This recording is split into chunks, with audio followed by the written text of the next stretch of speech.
જગન્નાથ મિત્રો, આજે તમારી સામે ફરી એકવાર વિડીયો લઈને આવી ગયો છું. વાત કરીએ ને તો આપણે આજે પહેલાં તો આપણા પ્રોફિટની વાત કરી દઈએ. 7,000 જેવું પ્રોફિટ આપણે મેળવ્યું છે. બહુ સારું એવું પ્રોફિટ આજે લીધું છે માર્કેટમાંથી. આજે નીચેની તરફથી ઉપર તરફ બધા ઇન્ડેક્સમાં સારી એવી મૂવમેન્ટ જોવા મળી હતી અને આપણે કેપ્ચર પણ કરી. અમુક સ્કાલ્પિંગ ટ્રેડ સાથે તો અમુક મોટા પોઈન્ટ સાથે કેપ્ચર કરી હતી. બરાબર, વાત કરીએ આગળ કે આજે કેમ કાલે એટલું ડાઉન મૂવ જોવા મળી, બરાબર, આજે કેમ એટલી અપ મૂવ જોવા મળી? કારણ કે માર્કેટ છેલ્લા 8-10 દિવસથી તો સમજાતું જ નહોતું બધાને. બરાબર, એનું એક રીઝન છે કે કાલે જે ઇન્ડિયાનો ઇન્ફ્લેશન ડેટા, કાલે મેં વાત કરી હતી તમને કે જે આપણે ઇન્ફ્લેશન, કાલના વિડીયોમાં મેં કીધું હતું કે ઇન્ફ્લેશન ડેટા બહુ પોઝિટિવ ન્યૂઝ આવ્યા છે. સેમ વસ્તુ આજે આપણે બીજી પણ જોવાની છે. એ જે પોઝિટિવ ન્યૂઝ હતા ને આપણા માટે આજે બુલિશ મૂવ લાવ્યા. બરાબર, હવે વાત કરીએ ને તો આજે શું થવાનું, ઇન્ડિયાના જે ઇન્ફ્લેશન ડેટા હતા ને એનાથી ઇમ્પોર્ટન્ટ શું છે, યુએસના ઇન્ફ્લેશન ડેટા. બરાબર, મોંઘવારીનો દર આજે 7 વાગે આવવાના. સૌથી અગત્યની વસ્તુ આ છે. બરાબર, કાલની માર્કેટ આજે આવશે એ ડેટા ઉપર ગેપ અપ અથવા ગેપ ડાઉન ખોલશે, એના ઉપર જ મૂવમેન્ટ આપશે.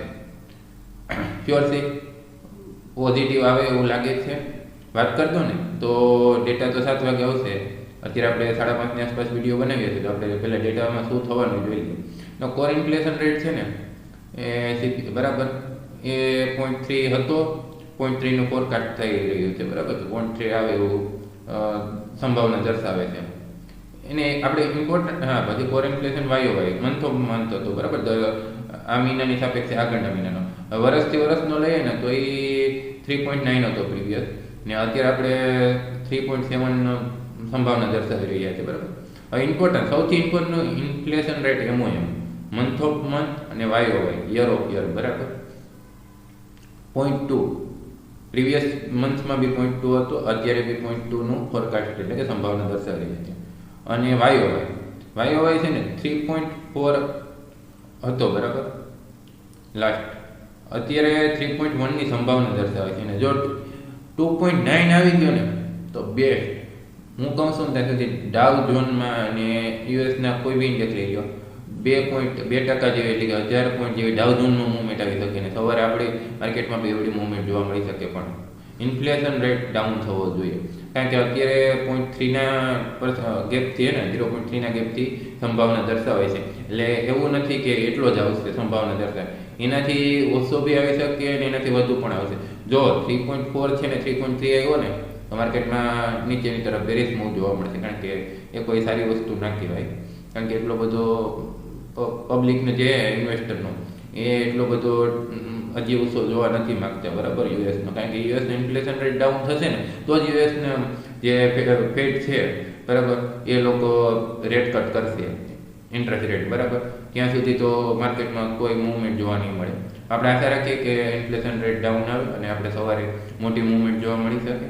વાત કરીએ કે આપણે શું કરશું કાલે નિફ્ટી 50માં અને બેંક નિફ્ટીમાં. કાલે બેંક નિફ્ટીની એક્સપાયરી છે. બરાબર, ધ્યાનથી સાંભળજો મિત્રો, વિડીયોની એન્ડ સુધી જોજો. જો તમારે શીખવું હોય, સમજવું હોય તો એક જ દિવસની અંદર તમે ઘણું બધું પ્રોફિટ મેળવી શકો છો આ વસ્તુમાં. પણ તમારે શીખવું પડશે, સમજવું પડશે અને એન્ડ સુધી મારા વિડીયો જોજો. એવું નથી કહેતો મને જ બધું આવડે છે. બરાબર, તો મને જેટલું આવડે એટલું તમને શીખવાડી.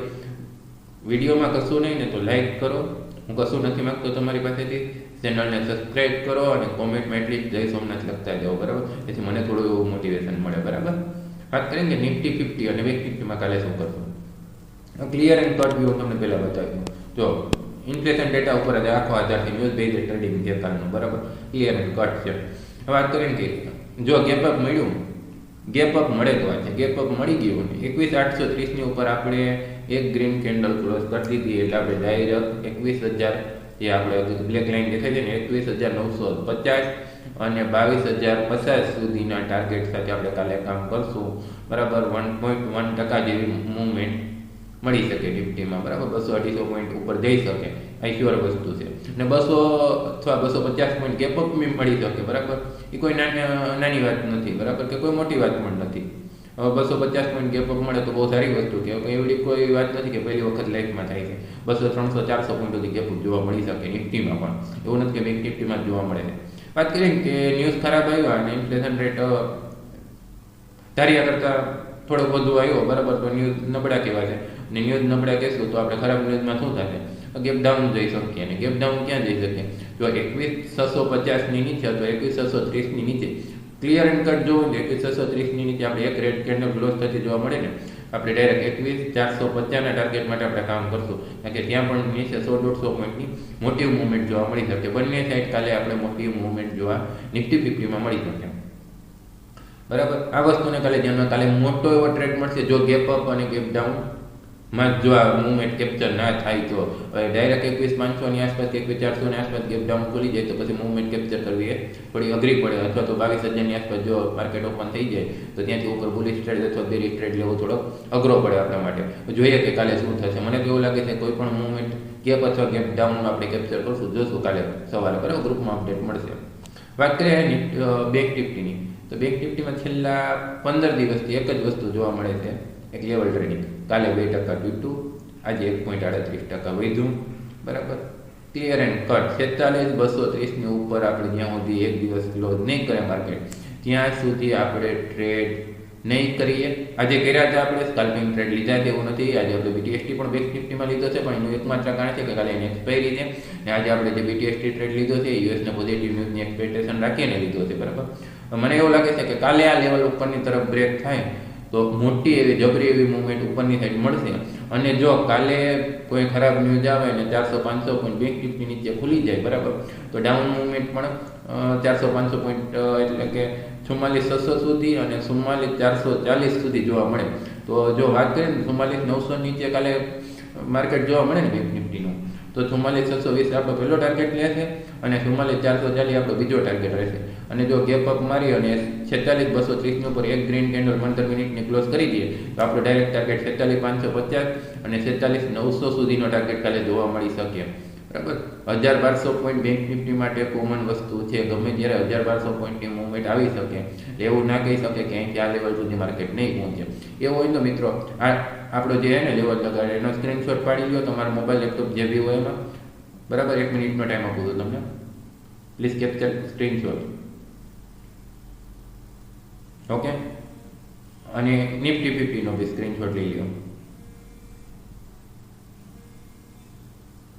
ઓકે મિત્રો, આ વસ્તુ રહી, સમજો લેવલ ફિક્સ છે. બરાબર, અને આની ઉપર કામ કરજો. છતાં આપણા ગ્રુપમાં જો તમે જોડાવા માંગતા હોય તો નીચે સ્ક્રીન પર આપેલ નંબર ઉપર જય સોમનાથ મેસેજ નાખી દો, ગ્રુપમાં જોઈન્ટ થાજો.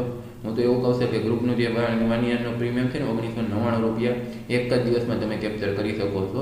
હવે વાત કરીને આજે આપણે ગ્રુપમાં શું આપ્યું હતું, બરાબર, એ બી તમને થોડોક માહિતી આપી દઉં. ડાયરેક્ટ આપણે વોટ્સઅપ પર જતા આવીએ. વાત કરીએ કે આજે સવારથી શું કર્યું. આપણે સવારના ને બુક BTST કરવાનું કીધું હતું કારણ કે વોલેટિલિટી હાઈ હતી. પછી આપણે એક નિફ્ટી 50નો ટ્રેડ આપ્યો હતો, બરાબર, 100 રૂપિયાની આસપાસનો.